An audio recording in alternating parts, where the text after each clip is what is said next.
Rachel Maddow's fantastic podcast, Rachel Maddow Presents Ultra, just won the 2023 Hillman Prize for Broadcast Journalism last night. The podcast explores the long-forgotten seditious conspiracy in the lead up to World War II and the plot to overthrow the U.S. government.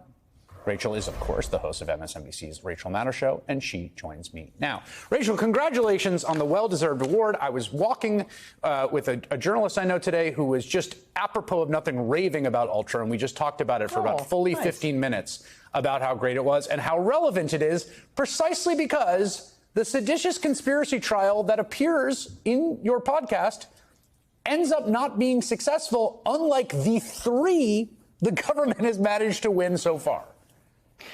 It is remarkable. I mean, so Ultra, weirdly, the timing on it was strange. We launched Ultra, the podcast, right when the seditious conspiracy trial started against the Oath Keepers. We finished launching the podcast. The final episode came out when the first verdict came out in the first seditious conspiracy trial. You could have knocked me over with a feather if you had told me before the conclusion of those trials that we would have 3 successful sedition prosecutions by the Justice Department around January 6th. I mean, sedition is really, really hard to prove, and for good reason. You know, I mean, right. As Americans, it is legal for us to say terrible things. And believe terrible things. Yes, exactly. And believe terrible things. And even to advocate for politically terrible things. We can be awful people who want awful things to happen. We have those rights under the Constitution, and God bless us for it. But that means a sedition prosecution is all but impossible. I mean, in 2012 in Michigan, right, in 1988 at the Fort Smith sedition trial, which is a big white power trial, in 1944, which was the one in Ultra of all the Nazis and fascists, all the sedition trials almost always fail.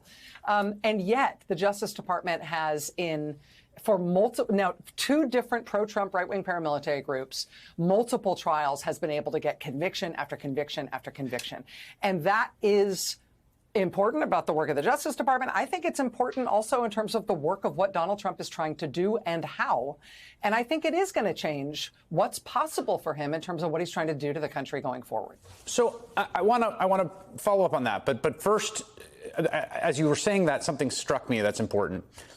The part of the experience the last 8 years is a sort of feeling of gaslighting and sort of fabric of reality being torn apart, and a lot of whataboutism when you just say simple and clear and obvious facts. And one of the things I think that's been really interesting about those 3 seditious conspiracy trials and then the verdict from the jury in the civil trial for sexual abuse and defamation rendered against Donald Trump this week is that, you know, there's no like referees in our lives. There's no teacher. There's no principal you appeal to. Like, there's no one to be like, is this true or false? It's like what we have at the highest level of process is that you go before a jury and you make arguments and you introduce evidence and these people debate and then they come back and they say, like, this is the way it is. This is what happened and this is the way it is. And there is something reassuring in both of these cases to have some grounding amidst the madness of the gaslighting and all that I have personally found important in a sort of civic sense. Yes, and it's why in the Trump era of American right-wing politics, people like you and I and lots of people watching us right now feel like we've become fake lawyers, right? Like neither you or I are lawyers. Like we both know lots of lawyers. You're married to a very, very good one. But like we've all had to become sort of minor experts in criminal and to a lesser degree civil procedure because the courts are, for all their failings, they are a place in which you must provide facts to back up your assertions. They are tested in a rigorous adversarial process. There is a judge and often a jury who are further going to test those assertions, and you can't just say stuff without being held accountable for the consequences of those words. And that's not true in public life the way that it is true in the courtroom. And so it means the courts have been really, really important. And the courts can't do everything. But when they've shown that they can do really difficult stuff like sedition prosecutions, I think it does matter, right? I mean, if you are running an authoritarian movement, you are trying to replace democracy. And part of the way that you do that is by using force. You use force to try to get what you want, to stop the certification of the vote, say. But it's mostly to intimidate normal people out of participating in normal politics. It's to make the political environment scary, violent, intimidating, overwhelming, make it feel like it's not for you, so that space can instead be flooded by the authoritarian force.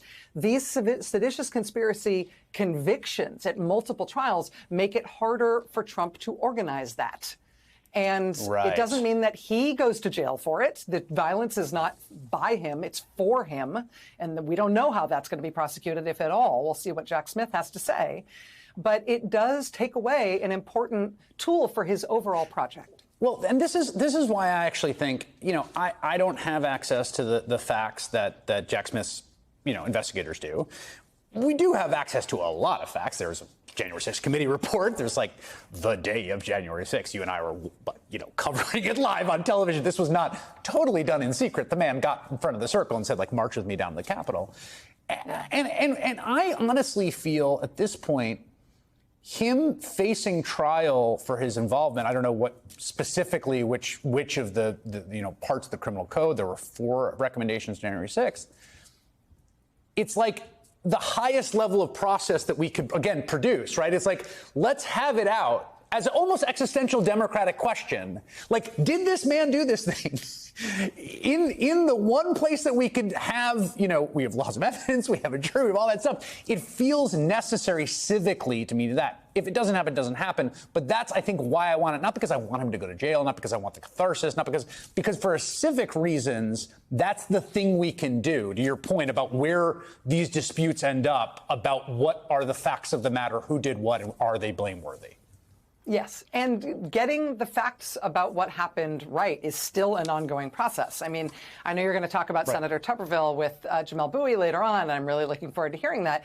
I mean, part of what Senator Tuberville said in that interview where he said that the Biden administration shouldn't be trying to run white nationalists out of the military, part of what he said was that it was, I think his phrase was something like there were 100 people who came in through doors that ought to have been locked, something in that effect, and that's what went wrong on January 6th. I mean, he was there. That was his first day at work.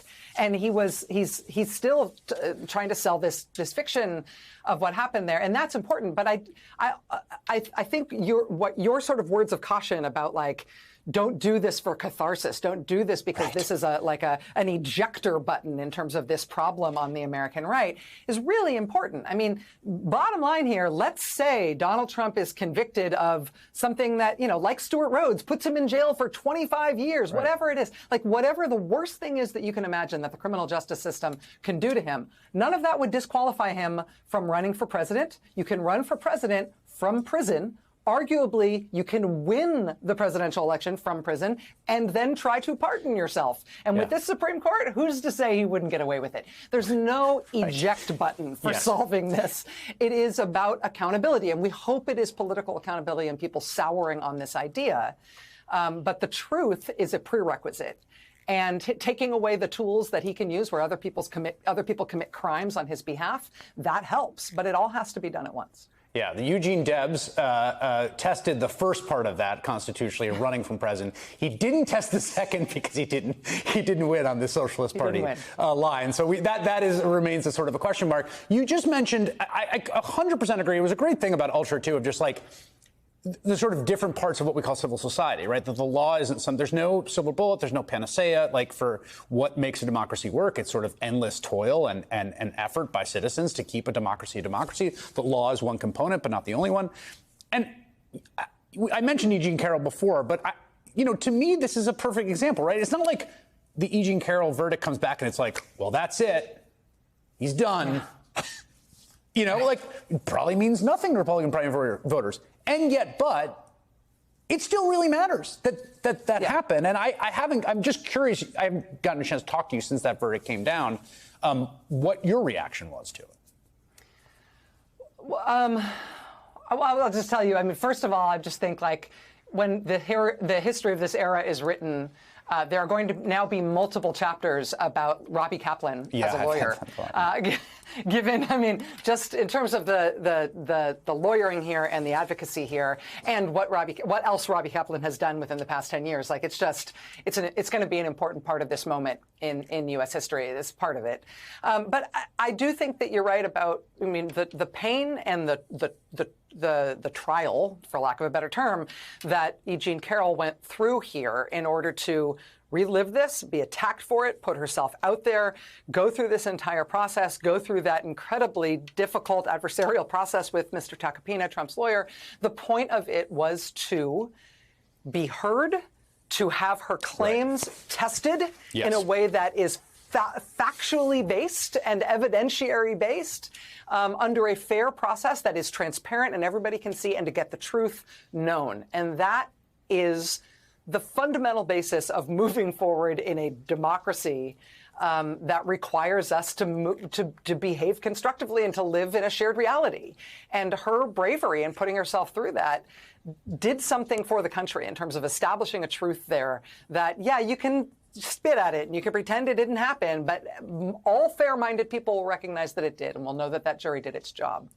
And that is a service to the country in a way that she paid for personally. And I think it's sad that it had to be so painful, and I think it is commendable in terms of, I think, what is a patriotic impulse behind it.